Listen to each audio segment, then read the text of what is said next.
Test. Let's go. All right, guys, and we're coming to you live again for Theoretically Speaking Podcast Episode 2. I'm excited to be here. We got started a little bit earlier today, but we're still not 100% squared away. But either way, how's your day today, Miguel? Pretty good, man. I had a fun day at work today. Awesome. Very fun. Mike? Half decent. Half decent. On the side of a little bit. Now that I'm with you guys, way better. Yeah. John? Hell yeah. Pretty fun, was with teaching middle schoolers, so Yeah. it's a joke. It wasn't that fun. So on the last podcast, guys, we kind of touched the surface of a lot of different issues, and any one of those issues we can go really deep into. I just want to say that one of our goals at this podcast is, it's impossible to gather the whole wealth of knowledge that's out there and get the details and data on every single thing. And I know that you guys don't really probably, a lot of my listeners don't have a lot of time to be listening to everything or really completely grasp everything. So one of the things we want to do here is kind of take all that information for you. We want to do the legwork for you and then try to create a nutshell description for you. It's kind of like a bird. It goes out and gets the food, and then it brings it back to the nest and it just feeds the baby. That's the perfect metaphor. Oh, hey, all right. That's the perfect. We're gonna pre-digest it for you. Yeah, pre-digest it and regurgitate it. Yeah, for sure. Right. One of the things that we we eat pretty healthy. We eat pretty healthy too. Oh yeah. There's this how many of you guys heard of the whole thing about the whole the controversy surrounding the whole Rogan and Malone thing, and I don't know. Controversy about their podcast? Yeah, well, he got deleted, and then they re-uploaded his videos and stuff, and he got deleted off of Twitter. I hate that, man. When they do that, especially with someone like Joe Rogan, man. Yeah. We're talking about censoring? Yeah. Yeah. Or maybe checking the content before it goes out. This guy is just a super highly credentialed doctor. If anybody is worth listening to on the subject of the issues that are going around the country right now, it's him. But we actually have one of those videos that we want to play for you, a little excerpt of those videos. So without further ado, unless somebody else has something to say, John, can you play that video? Yeah. With the data. Well, it doesn't make sense either. What we know about natural immunity is that natural immunity, at least according to that study in Israel, which is 2.5 million people, I think, they said that it's between 6 and 13 times more effective than the vaccine. That is 6 or 13 times more effective in preventing hospitalized COVID.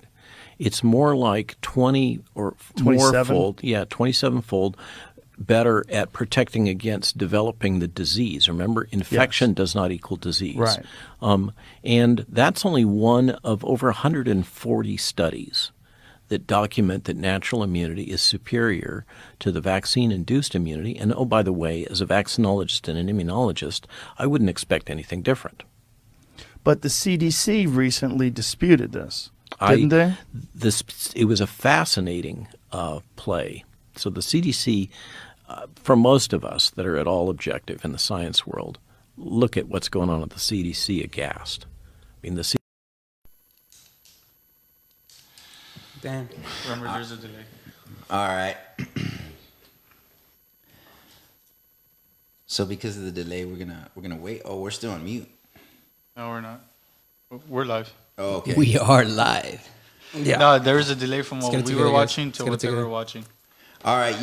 So they saw the whole thing.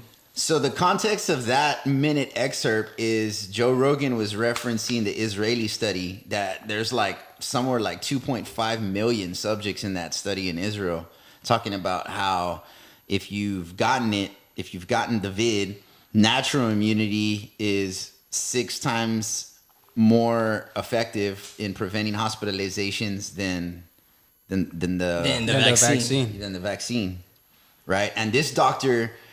Well, actually, Joe said no. Joe misspoke. He said it's actually 6 times more effective in preventing. And he says no. What you're saying is it's 6 times more effective in preventing hospitalizations. It's actually 25 times more effective in preventing the from actually contracting it. That's crazy. So that's an outrageous number. Yeah. 25 times. And it comes back to we're listening to, I think, the best doctor you can ever talk to when talking about the vaccine.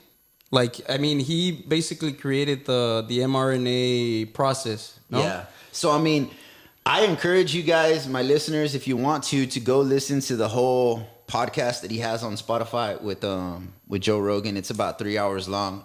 Like I said, I know a lot of you don't have time to spend 3 hours doing that. It took 2 different time periods within 2 different days for me to listen to it all. But just to give you a background on this guy, he was one of the doctors involved in inventing the technology to create RNA and I think the mRNA, the vaccine. Yeah. He's one of the doctors involved in the creation of the tech for that. So, I mean, this guy's probably knows what he's talking about. Knows exactly what he's talking about. And more than anyone. More than anyone, exactly. More than Fauci, more than any doctor that goes on any news, television network, anybody. Yeah. And, you know, one of the things just that he touches on is the fact that there's this initiative. There's an initiative, and this is super relevant to everything that we're talking about and gonna be talking about, because I think it was post 2016 election. Post 2016 election, there was this initiative. It was called the Trusted News Initiative, and basically this initiative was, I don't know exactly who came up with the idea, but it was an initiative that was organized by big media outlets in cooperation with big tech, and basically they were saying, hey, we want to prevent meddling in elections. We want to prevent the hijacking of elections by, you know, foreign entities or whatever the case may be. So we want to be able to check the credibility of news and et cetera, et cetera. And then I guess some other, you know, big power players figured out, hey, well, you know, we can use that initiative for more than one thing. And then they themselves, this organization came out as saying that they define misinformation and disinformation as anything that doesn't correlate with the official narrative that's established by the World Health Organization and representatives thereof, right? So they basically said that, right? So, I mean, that's how they define misinformation, bro. Anything that is contrary to the official narrative stated by the World Health Organization and or, you know, their representatives and other entities, right? So how dangerous do you think that is? Like... It's like, think about it. It's like, instead of misinformation, you can call it not my information. That's basically what they want to do. They only want to get their side out. They only want to get their opinions out. And if and whatever opinion they say is right, and whatever opinion they censor is wrong. And that's really, really dangerous, because if you control the information that people get, it's the ideas that they get off of when you're watching TV. I mean, your mind is watching the TV. Whatever you're watching is going to be in your head and your subconscious the whole day. Yep. So they're planting ideas that can, then, you know, the repercussions then manifest in reality. Like, I'm thinking about going back to Hitler and the Jews, and that's how, like, the media played a role in. Exactly. And the way we trust media nowadays, like, I mean, honestly, I don't trust media at all. I go through everything. I go through every source. But the way people trust media, some people are still blind to the fact that media lies every day. Yes, think about it. And we're talking about big media. 90% of the media is controlled by, you know, a certain group of people. Mm-hmm. Think about that. Yeah. Well, let's think about this, Mike. You being a scientist, we know there's certain laws in the universe, bro. There's laws of thermodynamics, gravity, there's laws, bro, in the universe. Do you think it's safe to say that there's almost a law of communication, there's laws of communication, and those laws dictate that you have to maintain a certain level of trustworthiness and integrity in your communication, because if for whatever reason somebody or one entity in a network of people or in a social environment becomes compromised or corrupted, and then they start filtering in information into that group that is non-factual, lies, or they compromise the integrity of that social structure and the communication thereof, is it safe to say, and throughout history, can we see, right? I think history just supports the fact that bad stuff happens.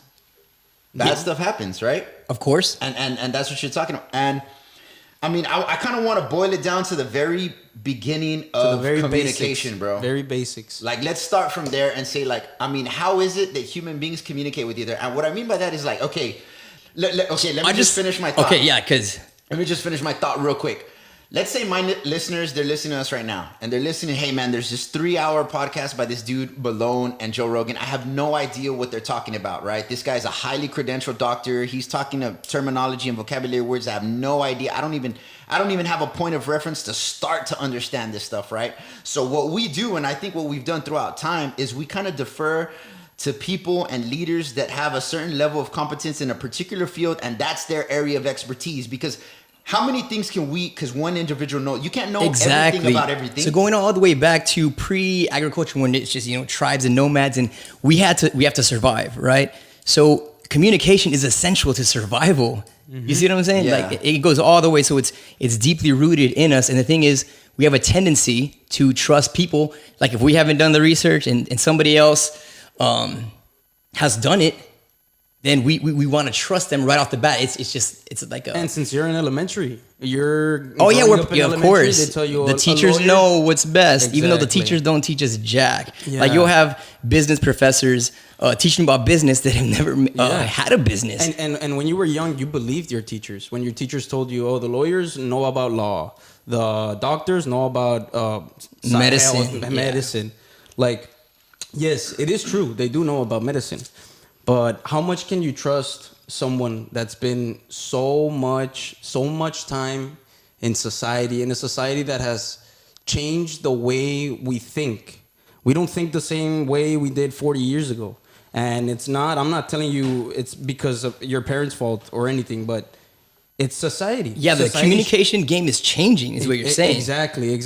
Not for the better. Exactly. Well, it's taking on a whole new dynamic, that's for sure. Exactly. I mean, I think there's people that have lied throughout all time. And, it's just that now the lie is echoed around the world. I think what's really made a difference is that, like, now more people are getting more educated, more people are asking more questions. Because, like, back then, like, if you ask a doctor, like, okay, well, what's wrong here? You know what I mean?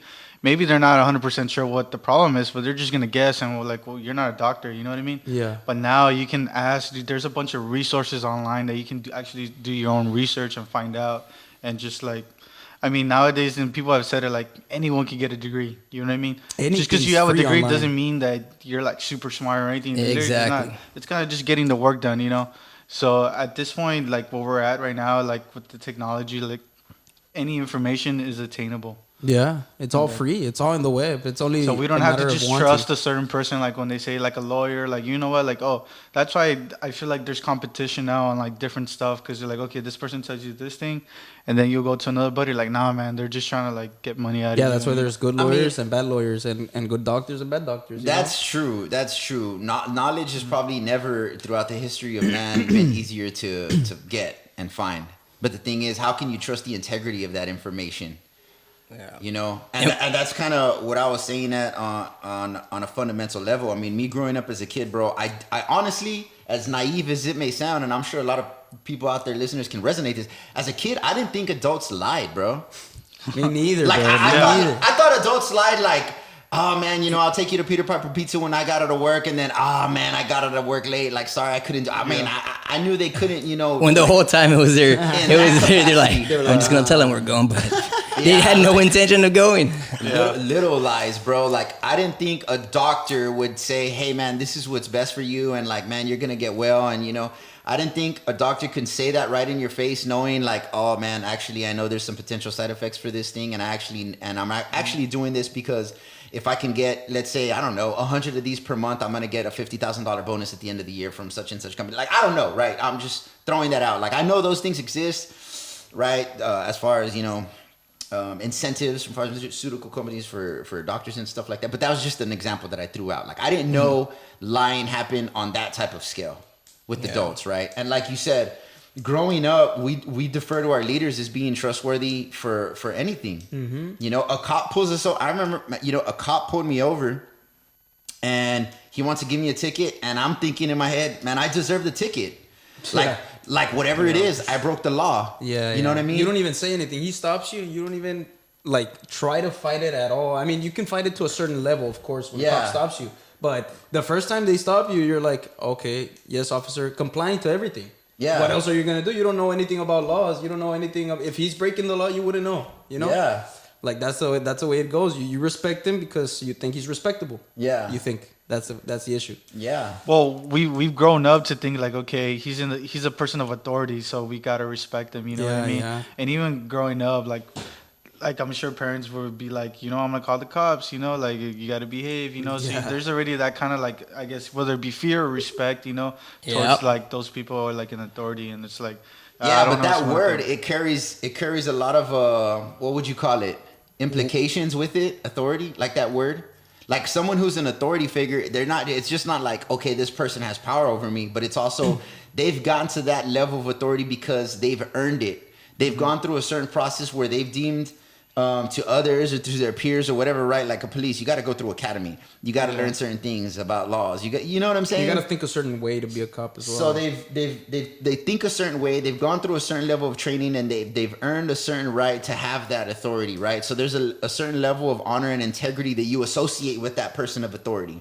Yeah. Right. And I think we do the same thing with lawyers and doctors, teachers, and etc. Right. But growing up, you become an adult.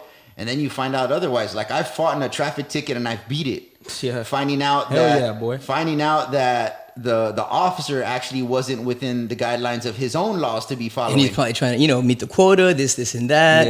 Yeah. Trying to look good in the precinct. I've had family members, and gone through some lawsuits where there's been medical negligence on the part of the doctor, right? Mm-hmm. I've been in the operating room with my wife and one of our children where she had contracted precocious anemia, her iron was low and it was falling and stuff like that. Come to find out, it was actually one of the side effects of one of the drugs that they had her on. Yeah, so these crazy. Doctors come into the operating room and say, hey, we got to do a blood transfusion on you. Hurry up, man. It's and I just Google. Yeah. Because I'm thinking in my head, I mean, it's just common sense. Like, hey, she's never needed this before, and all of a sudden she comes to the hospital, and now she needs a blood transfusion. Like, there's no factors whatsoever except one, the fact that she came here and now she's on a new medication, right? So I Google the medication and come to find out one of the side effects is precocious anemia. So I let the nurse know. The nurse is like, let me tell the doctor. She tells the doctor. They take her off the medication, and they don't got to do the blood transfusion. I'm just saying, this is the level of trust. I don't know what you would call it. I don't know if you would call it just blatant malevolence. I don't know if you would call it incompetence. But ignorance. There's definitely there's a degree of corruption too, because I mean there's profits to be paid for that medicine. Like they gave her that medicine. Nobody gets what do you call it? Profit. Like commission off of it for. I don't know, right? All medications are different. So. Yeah. All medications are different. Like it would depend. Big Pharma takes a bite out of every pharmaceutical drug, except for natural medication. Yeah. Like you would what's it called? Marijuana, man. Marijuana or the other one, which is like what do you call it? The aloe vera. Yeah. Like all those but they definitely take a bite out of and that's what pharmaceutical drug. That's what I'm when I say corruption, because everybody knows I know because we talked about it. The pharmaceutical industry, they try to make a synthetic version of THC. They call it's called Marinol, right? So they isolate one of the cannabinoids because they can patent it, right? And you look at who has the patent, and you're like, oh shoot. Meanwhile, they pulled when it was in '73 when we found out that marijuana, THC, right? The whole plant collectively, not just one little thing. Not just they fed it to rats, and they found out that it shrank tumors, And what did they do? You would think they would fund more research. Hey, if we really care about, stopping cancer, curing cancer, let's research it more. No, what they did, they pulled the plug on the research, right? And then they gave the rights to the pharmaceutical industry to create that synthetic drug Marinol, which, by the way, doesn't work nearly as good as the real thing. Why? Because we're in the lab trying to make, We're trying to dissect the actual solution for the sake of profits. Yeah. Well, was it with you that I saw that documentary, The Truth About Cancer by Ty Bollinger? We've seen like 10. Bro, that documentary, it's like a 6-part series. If y'all haven't seen it, The Truth About Cancer by Ty Bollinger, check it out. It's like a 6-part series. It's crazy. But anyways, it's crazy. I mean, I mentioned to my audience. Let me just tell them real quick. It's just basically a thorough investigation about not only cancer, but like how we as a society in America fight it. And it goes back and it speaks about how the Rockefellers back in the, 1915, 16, 17, 18, around then, how they began heavily funding medical universities. And at that time, there was like 50 homeopathic medical universities in the United States. And by the time they were done, there was like 2 in 1950. And then shortly thereafter, there was none. So basically, all the funding goes to synthetic research. But basically, it's just you treat the symptoms is what they want, right? Not cure it, because then they can't, you know. Yeah, they monopolize the medical system. So let's talk about. We know that there's lying and there's corruption. Exactly. But everyone knows that pretty much, like, okay, yeah, I mean, I know there's individuals out there that lie and corrupt in every organization, whether it's the police force, government, et cetera, et cetera. We know they're out there. But there's a line where it transitions from, hey, this individual is corrupt to this system is corrupt. Yeah, that's what I'm talking about. This organization, like from the top down, which means, you know, it's one way, right? Like, so if it's one individual in an organization, but the organization within itself has integrity and abides by a certain code of ethics and etc., that corrupt person is going to be limited, right? I mean, he can only do so much, right? Mm-hmm. And maybe one day he'll get found out and he'll get fired or whatever. But if it's the other way around, then the whole system is corrupt. And even a person who's, let's say, ethical, moral, righteous, whatever you want to call him, he's trying to change the system or implement, you know, ethics into the system. He's either going to get ostracized, shunned. You know, he's going to get shunned, fired, canceled. I mean, whatever, all you know, above, man. All of the above. So, I mean, I guess the question for us, you know, to ask, considering these things, right, is which of all these organizations, because now, you know, you're talking about, now we live in an age of media where it seems that everything is connected. And I think that's the difference between communication now and communication then, is that now technology has become this bridge and medium where now we can communicate, for one, very rapidly, and also on a global scale. Yeah. So entities in the United States of America in a split second can collude with entities. They can transfer information back and forth. There's no delay in this transfer of information. Therefore, their collusion can be spot on, right? Same. Mm-hmm. So travel, boom, we're connected on a global scale. Communication, boom, connected on a global scale. So I mean, now you can get, okay, can we, that just goes to show how easily we could be manipulated on a global scale type of thing. Yes. Yeah, that's so crazy. everything that we've known throughout history that has happened in a nation state level back in the day, and then in a national level, you know, they're soon after talking about Germany, talking about Russia, China, etc. You know what I mean? Now is able to happen on a global scale. And so then, like I was saying, that begs the question, if a lot of these entities are either connected or easily can be connected, if they are in collusion or can be in collusion with each other, which is the point of podcast name, theoretically speaking. Because now we're jumping, if they can, right, theoretically speaking, then it begs the question, which out of all these, right, talking about media, government, big tech, pharma, Pfizer, Moderna, whichever, all these entities, National Institution of Health, Food and Drug Administration, CDC, what does that stand for? Center for Disease Control? Center for Disease Control. Dude, you gotta throw a trick question? Yeah, bro, you're a published author, bro, in a medical journal. So that's crazy. So my research got funded by the NIH. And is that gonna come up later on? It's coming up now. Go ahead. The time is now. But there's also what people have to understand, okay, when they see, oh, it's science, right? It's science. There's people that they decide who gets the funding. And the easiest, what do you call it, example I could make is when we're talking about evolution, right? So we know there's some people were like, for evolution, you get your creationists and you think, it's not any of them, but it's a mixture of maybe, because natural selection is a fact for sure, right? But can it create? You see what I'm saying? Can it create a single-celled organism and then boom, boom, boom, and then can it create a multi-cell and all this stuff? But what you notice is nobody is going to fund anything that goes against the main, like the central dogma, right? So if you're trying to go against the grain in research, guess what? You're not going to get funded. Yeah. You're going to have to find the money yourself. And dude, research takes a lot of money. Mm-hmm. So just by controlling the money, and money makes people slaves, you know? You're like, okay, well, this is where the money's at. Okay, I'll go along with this. I'll research that, this, and that. But that's where you can start getting into problems.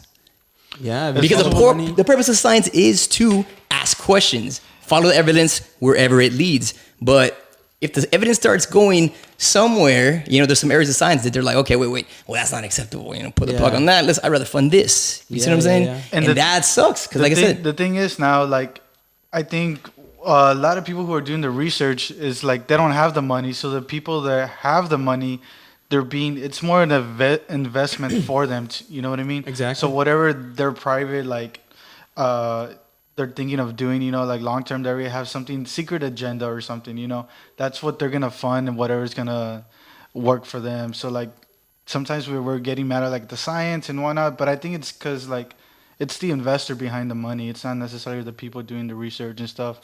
They got it. If they don't follow along with the investors, they're going to stop the research, and they're going to go with someone who's going to like listen to them. If anything, that would be the only problem in capitalism. We live in a society where now everything revolves around money.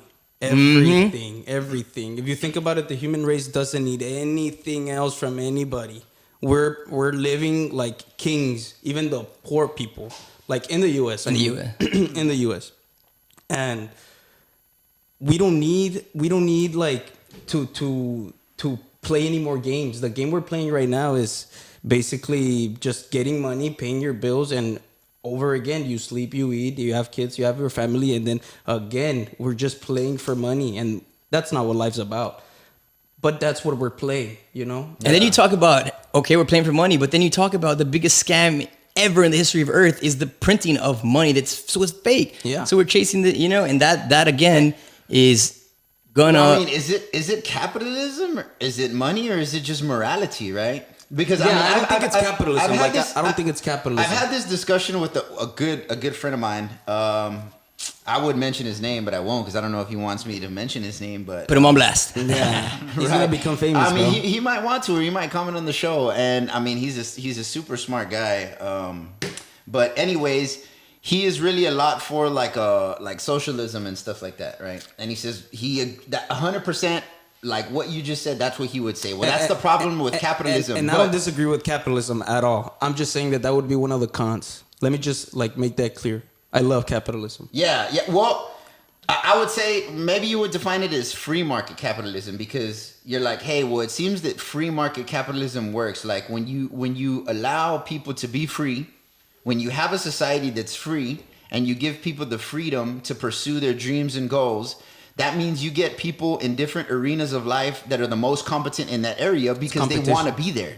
They're passionate about being there. I mean, we see the opposite of that. Like, for example, during the Bolshevik revolutions and stuff in Russia and stuff like that, where they pretty much kicked out all the farmers and then they brought in all these intellectuals from the city and they were like, hey, farm the land. And they're like, hey, well, we don't know how to farm the land. And so then there was the Ukrainian famine back in that day or something like that. I mean, I'm kind of paraphrasing and I probably might miss some exact details, but it was something to that effect. But my point is that free market capitalism seems to work. And I think the United States of America is a tremendous example of that. But is it free market?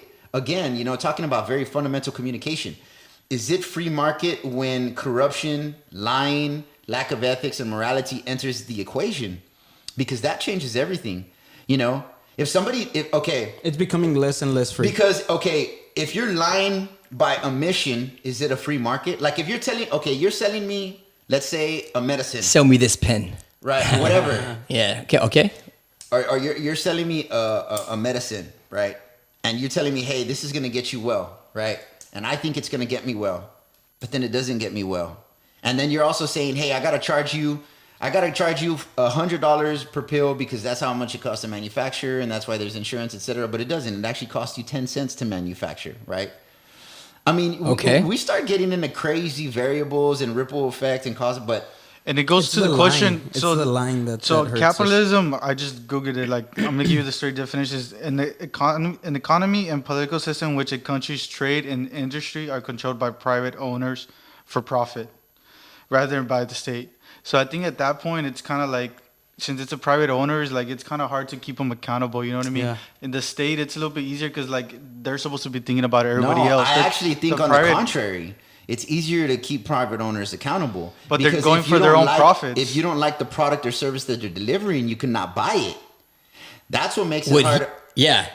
What he's saying is these guys are just going after the profits no matter what. Yeah. Like they're gonna just they don't care what's take all the happening. resource. Like the whole point of the monsters is to grow as big, as big, as big. Now you get these mega corporations that are influencing Congress, making the laws that benefit them to take regulations off of this. Because once they just want to produce the most as possible, make the most profits. That's what he's saying. Okay, yeah, but once you get big enough, I mean, even you can on that always note, almost the get big corporations that are that big, how private are they? I mean, okay, last week we touched on the fact we were talking about Amazon and Amazon Web Services and how they got a contract with the government for the data storage and et cetera, et cetera. Yeah. Okay. I mean, do we know, theoretically speaking, do no. we know the level of agreements that, let's say, Like right, what goes behind the scenes? Yeah, I think we have no clue. Bro, it's the I same think thing we with the would be legislation. So surprised, and that's theoretically speaking. This is fact speaking, though.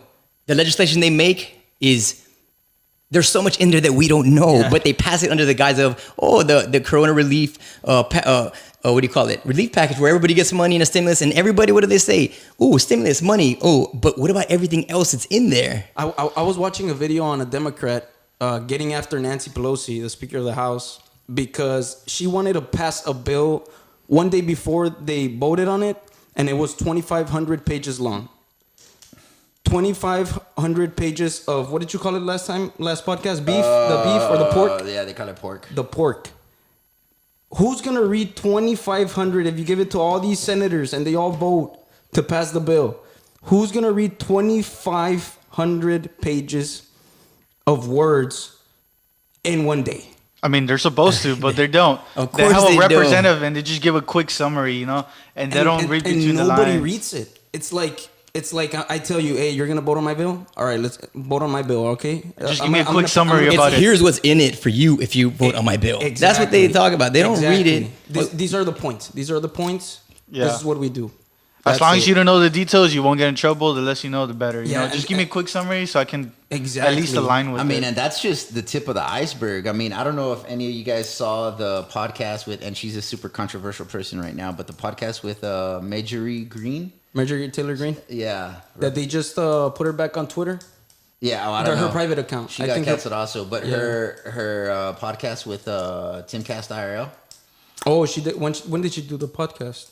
It was a couple of weeks ago, probably about a week ago, 7 days ago or so. But anyways, man, my whole point is she gave some actual details on what it's like because she had never been a representative before. And the question was posed, in the comment section, hey, do you think like regular people should go to become, senators and congressmen and whatnot? And she says, well, actually, it's really hard. You got to raise a lot of money and there's a lot of things, right? And then she gave an example of one of the situations that she was in where they went and they voted on a bill, right? So she goes into this chamber and literally, bro, there's like 10 people in the chamber. There's like 5 Democrats and there's like 5 Republicans or whatever. When they're all supposed to vote on this. And they're going to vote on a bill, right? Yeah. So a lot of people are absent. And like this dude that has the hammer and he's wearing a mask, he's like, all right, we're gonna vote on this bill or whatever. And so they're like, give me a yay or nay. And so they're like, boom. So they start and they go to the first person and it's like, yay, right? All the Democrats are like, yay, boom, yay, yay, yay, yay. And they were like super enthusiastic supposedly about their yay. And then it goes to, I guess, the Republicans and they're like, nay, nay, like, oh, super. I guess they are. I don't know. Yeah. Anyways, she knew the results. She really quite didn't know what to do. So like, I don't think she voted. So then, all right, and this one, boom, right? And so he smacked the gavel or whatever, and boom, it was over. That one was voted on. So she calls her representative, her advisor or whatever, to come over, and she's like, hey, what just happened? And she's like, they just passed a bill. And she's like, that's how it happens? Like, nobody's even here. There's 10 people here. And she goes, yeah, that's how they do it. So she ended up learning the laws and like the protocol and what you can do within those meetings. So the next time that happens, so one thing you can do is you can say, hey, I want everybody, I don't know what it's called. It's called like a count or something like that. But basically what they have to do is that if one of the Congress members says that they want that, then they have to call every single person of Congress up on the phone and be like, hey, you got to come in for this bill. So she did that, and supposedly both Republicans and Democrats were like pissed off at her. Yeah, she's like, "What are you going here?" I mean, dude, there was congressmen, according to her, right? There was congressmen like taking naps and like, bro, yes, bro. And check this out. That's so interesting that you bring that up because I mean, when do they pass? What do you call it? Like a lot of these controversial bills, and stuff. Yeah.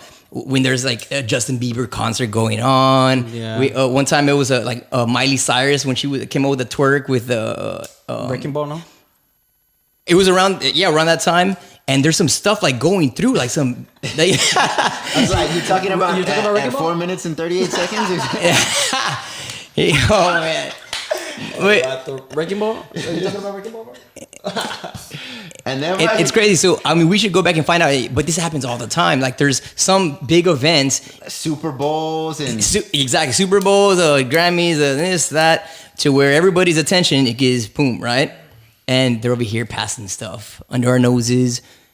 Like nothing. And people, and you watch the stream, and there's what? 30,000 people, 25,000 people watching, bro. While Manny Pacquiao against Floyd Mayweather gets hundreds of millions of views that night. That's crazy to me. Okay, now check this out. On that point, this is another thing that she said, and it's super relevant, because the question was also posed, hey, well, there should be term limits, right? And she said, should, bro. How long has Nancy been in this? Well, check this out. This is what she says. Okay, look, she goes, the issue with that is that every congressman coming in has advisors. So if you do term limits on politicians, you got to do term limits on advisors, because these people work in Washington and they work for both Republicans and Democrats.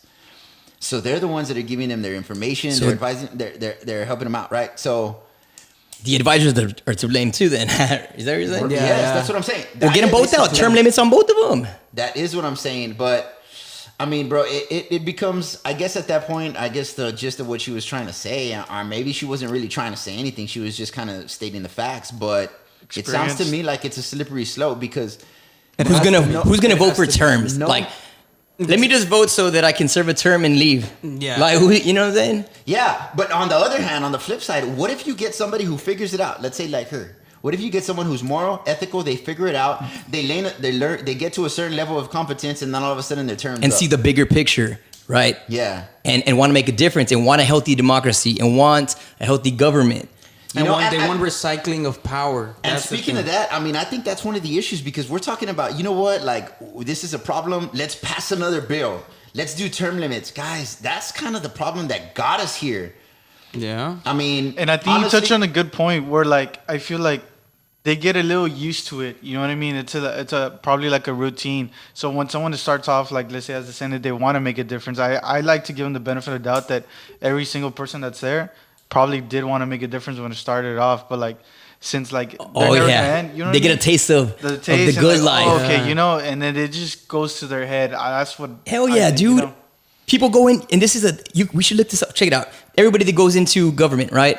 Whether it's the House, the Congress, President, whatever, they go in with a set amount of money, which is minuscule in relative to what they come out with, like Obama, right? He went in, okay. Look at his account when he went in, and look at the deal. Look at what being president caught. Boom, Netflix, all kinds of deals he has, tons of cash. But it happens like that with all the politicians, and that's probably where what Drain the Swamp came from. Like they're all like that. Like they get in there. For the majority of them, get a taste of like you said, like the riches, the this, the that, the power. They get addicted, and they get more money. So then they compromise their morals, and now we get into that, and then it's just a spiraling thing. Now they don't have term limits, so they stay long. And again, they're just watching their own ass.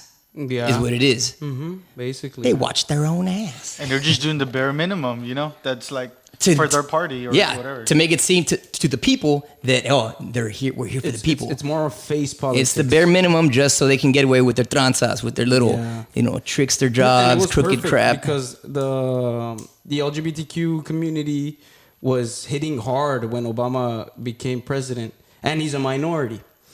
That puts down the guard of many people. Many people voted on Obama just for the fact that he was a minority. Like, come on, man. Like, if you're going to vote for someone to be in power... That's racist.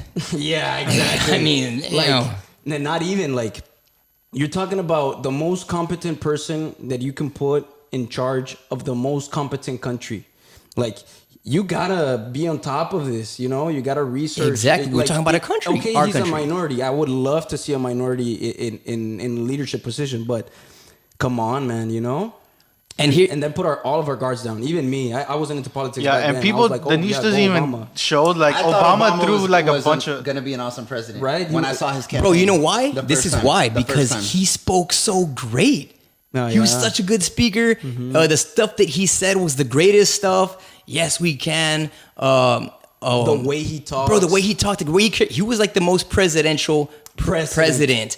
But here's the thing, and you know more than anyone, what he said and what he did, two different things. Yeah, completely. Two different things. And me being like what? I was like, what, in Obama, when he was president, I think I was like 11 or 12. I thought this guy was the best. I thought like everybody, my teachers, they were like, Obama, yes, Obama. I was like, yeah, Obama, like, yeah, he's good. Like, we want Obama as a 12-year-old, you know?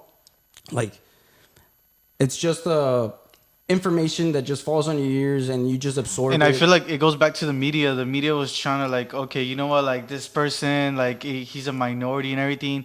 And I feel like there's a lot of stuff that Obama did that was not put on the news. And like, it should have been, yes. Yeah. And because I did some research during like some time because some friends were going like, oh no, he's not that great president. I was like, oh, why? And like he showed me and they're like, you know what, this guy's actually giving money to the Taliban. You know, like he has an airplane full of a bunch of money. Iran deal. Yeah. Oh my like, God. There's just like so many bad stuff. He was giving money to like the enemy. Like for what? Like let's show that we're a strong country. You know, like we're definitely. Let's do something. I mean, you know what? There was a comment on our last podcast of the puppets, remember? And I think that was in reference to the fact that we were talking on the topic of presidents, and it's like, hey, they're just puppets. I mean, you know, we're talking about these, even though they're a president, they too, Obama in his first year, he was new, right?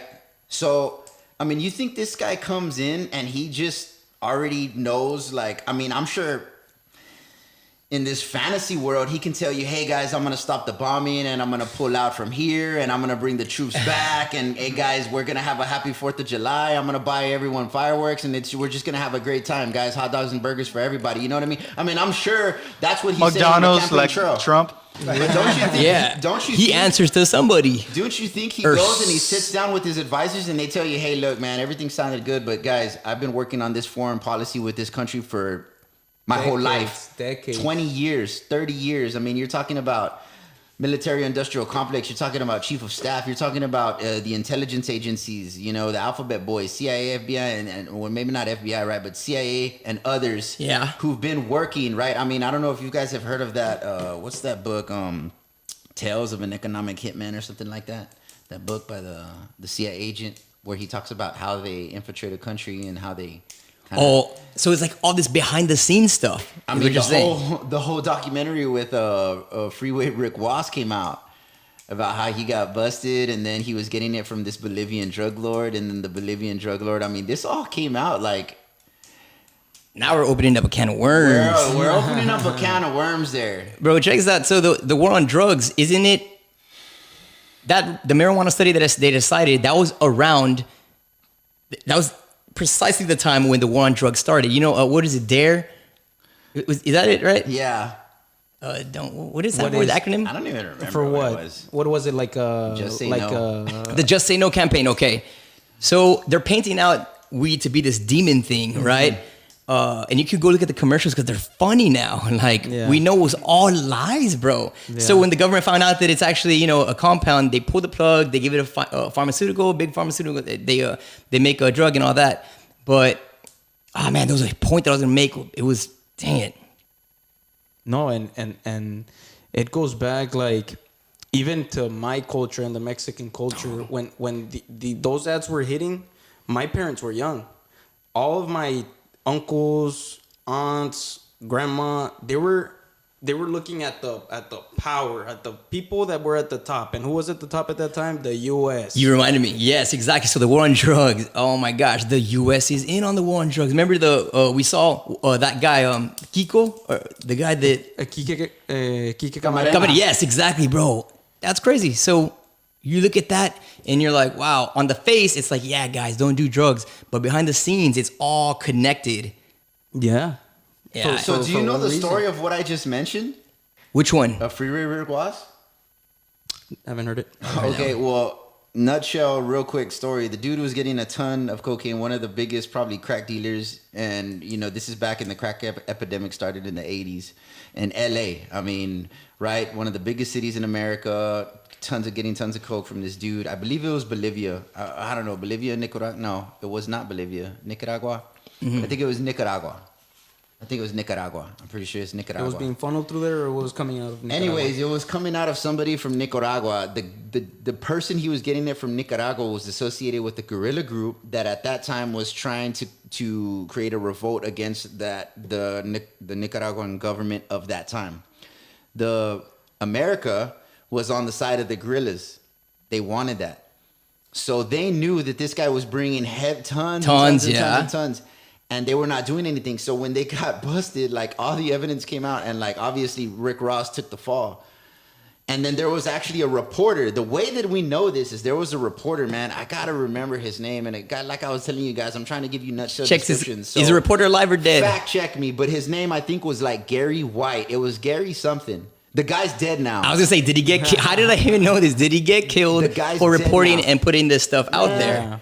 Like a CIA, bro, like the head of the CIA at that time ended up going to LA and they had like a city council meeting. And he's like, guys, like we're not, I don't know, blah, blah, I don't know. I don't know what he told them, but they had a city council. It's on camera. Yeah. They have video no, I of believe that. it. And the same thing with government. Like the point is, the war on drugs, it's bullcrap, dude. Nobody... Do you think we're the most powerful nation on earth, militarily speaking, like our special forces, all kinds of stuff?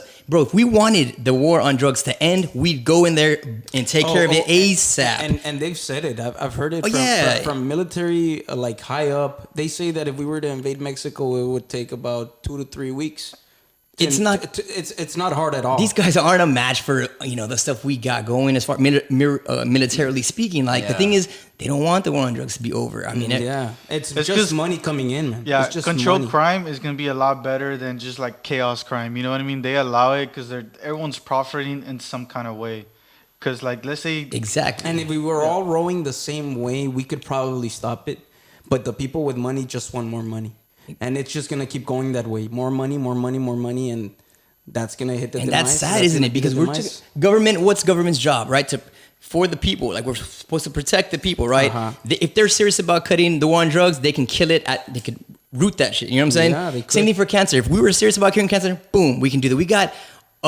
We made this vaccine, and how long? Operation Warp Speed. They said it would take years, but no, boom. What about cancer? We've been researching that forever. We know, the mechanism, like. A lot, like, but are we gonna do it? No. Yeah. Why? And we can go on about everything too. Like, why? It's like what we landed on the moon in 1969. Let's go again. You want to go? I want to go. It's been what? How many years from 1969? About what? I want to say like 70. My math's a little bit rough. 50, 60, 70. 51, no one's counting it. 53. We're in 2022. 61. And it had to take a private company to go to the moon again. I mean, I think we went to the moon with NASA. Did we go a second time after 1969? I don't know. I don't think so. And we don't know. That's the thing. Was that even real? I know that. Well, the question is like, did we actually go the first time? There's still like a bunch of theories about like maybe it was faked. Exactly. And now we have a private company, Tesla, that's going to the moon. And lands the rocket and comes back. That's how fast our technology has been, like, has been ascending. Like, it's like just been progressed. It's just progressed. And Elon Musk shows it to you front face. And NASA can't even do that in a 50 years, a span of 50 years. And it makes you think, did they really fake it? Why couldn't we go to the moon again? Exactly. Like if they Let's go again, Mike. Bro, for real, I'm down. And here's the thing, the government fakes a lot of stuff. So factually speaking, okay, changing from theoretically, was the Operation Northwoods? There's false flag. There's quite a few operations. Right, exactly. And how sad is that? There's quite a few operations where we know for a fact that have been declassified. That have been declassified now. That they just want to trick the people. Hey, let's go so we can go to war. And who makes money when we go to war? Well, go ahead and tell our listeners, for those who don't know. You tell them real quick. You could summarize that ASAP. Okay, well, Operation Northwoods was an agenda by a multitude of CIA? Of intelligence agencies, so the FBI, CIA, and etc., to create false flag attacks on American soil in order to create a narrative that will garner American support and congressional support for war in Cuba. Exactly. And so we would know that the intelligence agent or the military chief of staffs, who both, either or, I don't know, right, down to the details, but we know that they briefed, I guess, the military, and the military briefed Kennedy, and they ended up convincing him to do the Bay of Pigs, which was a failed mission because Kennedy ended up, see, they thought him being young that he would say, hey, we're losing young, dumb. Let's send in American troops. And he denied that. He did not send in American troops, so they ended up losing that battle. And Kennedy was really angry about that. And because of that, he said that he wanted to, I don't know, defund the intelligence agencies or something like that. So that's the president, right? And then coincidentally, right, is the president. He ended up getting assassinated. Prime example: you have an organization trying to tell a president. Oh, okay, got you. Share what's going on. No, just keep going. So like now you gotta look at how sad is that a government would lie to its people. They plan to lie to to all of us. And remember, this is before social media. I imagine how that would have looked now with this communication climate like that. Yeah. Imagine. I wonder how that would have looked. But they're using what newspaper? They want to use newspaper, TV, all that, radio, all that. But you want support for this war, right? So you're going to stage incidents that probably are going to cost human life to get everybody pumped up to go to war. Mm-hmm. Like, bro, okay, so who is this organization? Like, who tells the president, like, hey, like this and that? I mean, honestly, that's super similar to what happened in, 2001 with George Bush? You know, they got us all hyped up on that there's weapons of mass destruction. There was none. When in fact, there's none. And we took over the oil. And then remember that, what was it, a military general or something? Kind of like a whistleblower type dude, where he says that they came with a paper on his desk and said there was actually a plan to take over these countries. I remember Obama wanted to take over, what was it, Syria? Or no, it might have been. Yeah. And you can take your pick. If you would want to say anybody's name in the White House that would be controlling in the background, you can take your pick. We have to remember that a president either does one term of 4 years or 2 terms of 8, and we have people in the White House that have been there 20 years, 25 years, 30 years. It's like, and that includes the military, who exactly, they have different agendas. Exactly. As well. It's like if you go to work and you go to your manager and they make you store manager and you're asking questions, your manager, how to do your store manager and imagine, job, you know? Let's say the manager goes in and then you have these other people who have been there for a bunch of years and they're like, hey, no, like, look, we're doing something. Let's go ahead and just keep it going like this. And you're like, oh, this is the way it works. And they go, yeah, this is the way it works. Yeah. This is how we and do then things. they kind of I would feel like the manager would feel kind of forced, like, okay, well, let's go that direction. If you have pretty much your whole advisory team or the whole like people that've been there longer than you telling you like, hey, let's go this way, let's do this, you know, this is how we do it, or we don't say this or stuff like that. You know what I mean? Exactly. So that's why I say you can take your pick. Like, this is theoretically speaking, but like I want to say like 50% of the people that are in the White House have been there longer than the presidents. And they all money hungry, and the big, I think the most widely known example is with the tobacco industry, how they knew that tobacco caused cancer. There was extensive study after study, but they kept on saying, no, I don't cause cancer. It doesn't cause cancer. And it took a while to get a Surgeon General warning. Why? Because you got the lobby, you got the money coming from big tobacco. You see what I'm saying? Yeah. Like, I mean, now they have it. I think they have it on the commercials. These are right? just facts, bro. Yeah. Like, and that sucks because this is our government. Again, you got the number one cancer-causing behavior activity, smoking, cigarettes, smoking, right? Tar. And it's basically like they know how it's causing people to get sick, yet they don't want to do anything about it. In other words, they don't want to protect their people. Yeah. Why? Because they're getting offered tons of money to not pass the law. Yeah. They kind of says, hey, put a warning on your damn crap. Yeah. And so let's kind of bring this to a close and bring this to the head. I think the whole point of what we're discussing is, one, it begs the question, you got to ask the question, what are the motives behind these different organizations and entities, like, right? Is there agenda, you know, that ugly word, is there agenda or agendas, right? And then another good point that I think you made, you know, for our audience, and one way that I found out a lot of truth and stuff like that and figured out is following the money trail. so it begins the whole time. Like, follow the money trail.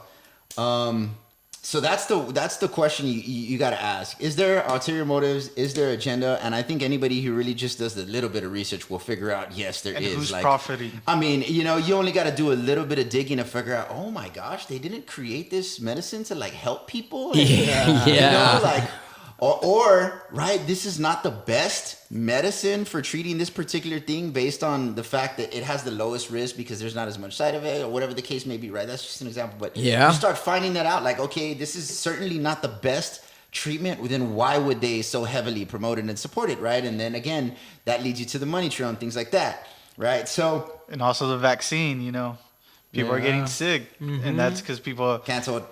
Are we on a demonetized our 10 views will not get monetized, bro? We're on the 10th booster now, or is that in a couple months we'll be at the 10th booster? Okay, but look, I wanna make a point, and this is okay. Now what's the issue, right? But like, what do we do about that, right? And I don't want to get too long on this question, but this is one thing that I've thought about for a long time, and I agree with people like Jordan B. Peterson, what he speaks about it, and he references certain different things like Alexander Solzhenitsyn, who wrote the Gulag Archipelago. I don't know if you've heard that one and stuff like that. I've heard it. But what he's saying is basically we really underestimate the power of one individual being as truthful and ethical and as forthcoming as they could possibly be with the sphere of influence that they have in their particular life. Yes, like those, and it all goes back to the media. Those people need a platform to share the truth. And the thing is, right now we're at a time and age where people that start talking the truth and they back it up and they know what they're talking about, people are like, they gravitate towards them.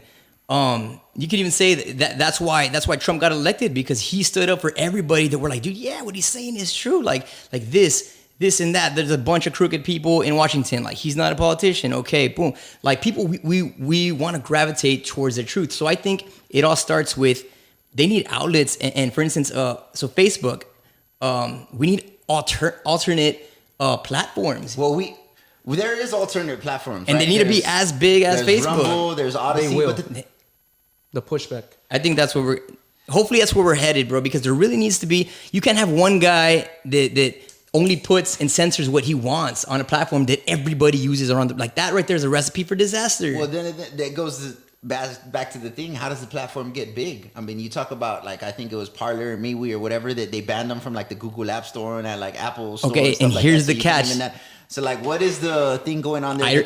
Okay, I remember this. So Facebook, back in 2007, I think, it started as you guys know the story, right? Mm-hmm. Zuckerberg and his friends, whatever, they're hanging out, and there's like, they put a picture and of everybody that went to school, they hacked in, whatever, and it's like, okay, you can like it or boom, boom. It was more of a communication for exactly. the college. My whole point in that is that it didn't start out big. Do you think they had the power to censor anybody then? No. It's a trap, and it's like a little crumb. And they just kept on giving us little crumbs. It got bigger and bigger. Now you don't need a college email address to make an account. Now it's becoming available to the masses more and more. And now you have more people and new functions. So basically they grew and they grew and they grew and they grew to where they're at a point now to like silence everybody. Yeah. Think about it. They didn't have no power to censor anybody. They didn't have any of that. It came over time and it grew. So I mean, now they're. I mean, I don't think we're in the same situation as we were then. Bring back MySpace. Bring it back, bro. Where's that guy's name? Tom. That's my friend. Tom. Is it Tom? He didn't meddle. He was my first friend. Influence elections. I want to say he's still my friend today. Where's that guy? Bro, but you know what? I think for us, like, what we can do is we gotta start making as responsible decisions as we possibly can, and not just decisions based on our own self-interest. Like, for example, as it pertains to that, right? We need to figure out, hey, what's the best platform that I can communicate with others on that don't support censorship, that don't support cancel culture, that support free speech, that support, et cetera, et cetera.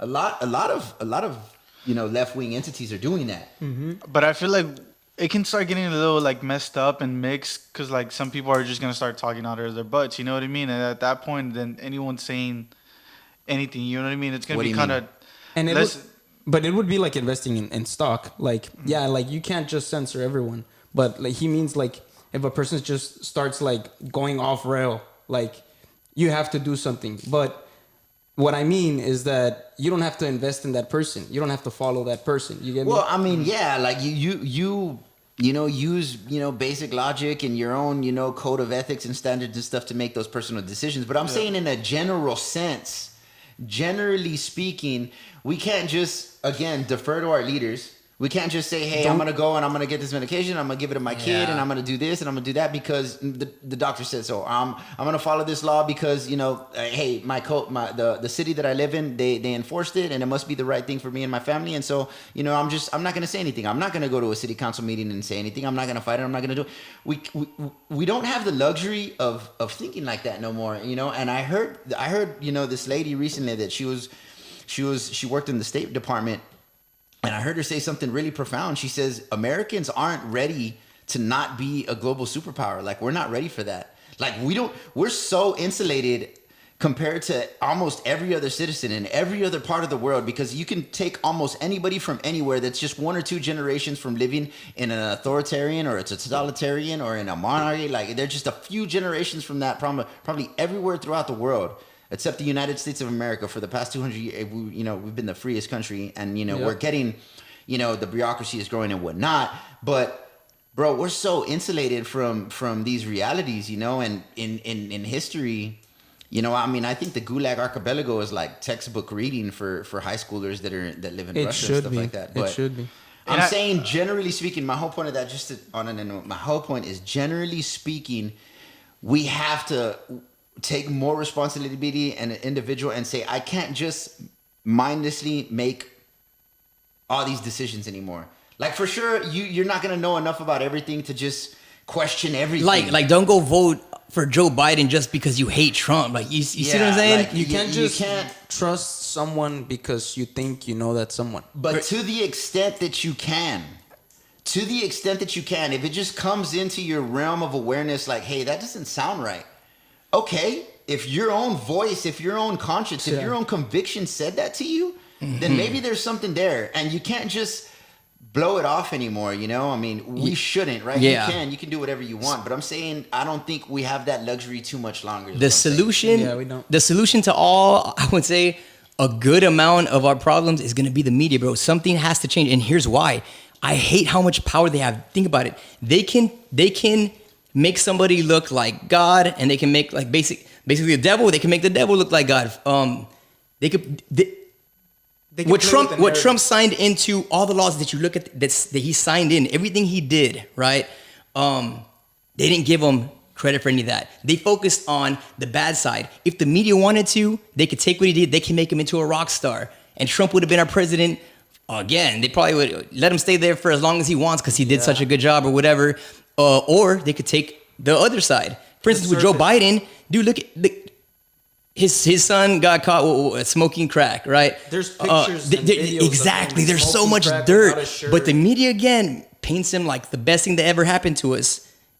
Yeah. When if they were just reporting on the right stuff, they could have made him look worse than Trump. They could have actually impeached him. So that's the power that the media has. They could paint whoever they want, however they want. They can play however they want with the narrative. And the thing is, everybody. Someone's always going to be in power, though. That's the thing. And to an extent, I kind of agree with the media, like what they portray or what they should be portraying.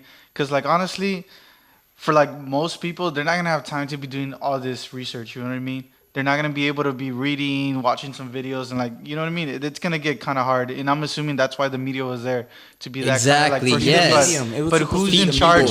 Who's in charge of the media, exactly. Right? So, yeah, who dictates what gets to be put on these networks and this, and that? And that's where you go down the rabbit hole. And then the more you go down the rabbit hole, you're like, wait a minute, 90% of the media is like owned by these same people. And some of those people, I'm sure it goes back to, I'm sure they started off right. Like, you know what, let's throw out the true story. But then they twist the story a little bit. And then they go back like, man, they bought it. They fell for it, you know? And then that little bit, like, once you do one bad thing, you're like, it makes you want to do it again, you know? And I feel like that's people that probably play with that leverage. Yeah. Like, let's say high in politics, they persuade you to do something that is not in your moral compass, let's say, and they already have you like that. Any other politician can say, hey, bro, well, I know what you did last weekend. It is morality, bro. When we all boil it down, that's exactly what it is. Yeah, it comes down to that. And they can play with that all day. If they have that leverage, trust me, that's why Jeffrey Epstein got killed. That's theoretically speaking. No, we don't, dude. There was 2 guards. There was a one guard fell asleep. Another one at the same time. The cameras failed at the perfect time. You know, they recently dismissed the charges on those guards. Oh my god! They recently dismissed the charges on them, but yeah, that's gonna have to be a conversation for another time, man. It was something interesting. Let's write that down because talking about was a crazy transition that happened post 1940s, as far as because there was a lot of operations that happened. Operation Midnight Hour, Operation Mockingbird. You know, you're talking about media and how centralized it is, and how they're pretty much all reverberating the same message. It's like an echo chamber as far as it goes, but it's all centralized as well. So that's for next time. Guys, hopefully we'll get to that in another episode. Also, in the comments, if some of our viewers have some topics they want, to hear us discuss, put it down. That way we can knock that out. So there was a question just for next time, you guys, just so we can think about it. Maybe next time we can answer. One of the questions was, what is y'all's take on another lockdown? I feel like it's gonna happen soon, and the way they will lift it for the summer. I still have my Christians benefiting from public schools. To your point, if there's anything to learn versus what they're being That's told. great. Well, Let's pick that up next for next time. Let me just speak to that real quick, because I don't know if we're going to talk about that next time. Well, we can bring it in because I'm pretty sure it's going to fall into the context of what we're talking about, just because it's an experiment, bro. They just want to see how we react. I just want to give a fact. So I don't want to give my opinion on it, but I want to give something factual that actually happened. There was what was this called? My gosh, man. But it was a paper that was written by a medical doctor from Oxford. One of them was from Oxford, one of them was from Harvard, and the other one was from Stanford. I believe Stanford or Princeton. One of those, an elite university, bro. Professors that have expertise in the realm of virology and all of these stuff, epidemiology and all of this stuff. They collaborated together and they wrote a document. It's on my phone, and my phone is unfortunately recording me right now, or I could look it up. But I'll leave it in the comment section later on for that person who's asking that question. But anyways, they wrote this document and they basically said their opinion on lockdowns, right? And their conclusion was, right? So this speaks about and this isn't, again, my opinion. I'm paraphrasing, I'm repeating what they said. And again, highly credentialed doctors. Their opinion was that they should not do the mask mandates and they should not do the lockdowns. And they said that we should encourage, I guess, people that are healthy. So we should warn people that have compromised immune systems. Yeah, like, hey, go out at your own risk. Go out at your own risk. So those who are healthy and those who are risky. Risky business. For those that want to take the risk. Let natural selection weed them out. To go out there. To go out, right, on non-lockdowns, non-mask and stuff like that. And basically, as they get the virus and everybody gets it, build herd immunity, and that herd immunity over time will transfer over to the ones with the more compromised immune systems or the weaker immune systems. So this was what they said. Now they ended up getting, I don't know, COVID and dying. They I don't want to say they got canceled by Fauci and stuff like that, but they got They said something about them. They said, they used a term, bro, about these doctors, basically implying that these doctors were nobodies, that they don't know anybody, that it's fake science and stuff. And again, Harvard, Stanford, and Oxford University, like these guys are at the top of the top, right? So they basically said against that. So, I mean, and, we're in a time where they're talking about Omicron, right? That's the new variant. Man, this goes next episode for that person. We can touch on it. Hey, tell them we're going to touch on it because we'll talk about it next episode. What we'll try to talk about and what we'll try to touch on is the nature of Omicron now as opposed to Delta. Omicron is supposedly more upper respiratory, as Delta was a little bit lower. It's more in the lungs and everything. Omicron is supposedly right here in the nasal passages and stuff like that. So it's a little bit higher, which means it's easier to contract, but it's actually not as dangerous. This is just according to the evidence they've had thus far. Right, so as far as another lockdown goes, well, that's the thing. Based on the evidence that we have now, it's not as dangerous according to what they're saying, based on what they have on Omicron and the nature of that particular strain and whatnot. But yeah, we'll go into that later. Basically, on my opinion on the lockdowns, I'm just gonna cite. I won't give my opinion yet. I'll just cite those people. And again, tune in next week. I'll put what their article and what they said in the comment section below. So yeah, guys, tune in next week. We appreciate your support. Follow us on YouTube. Theoretically Speaking podcast. And yeah, God bless. Take care. Thank you, guys. Thank you.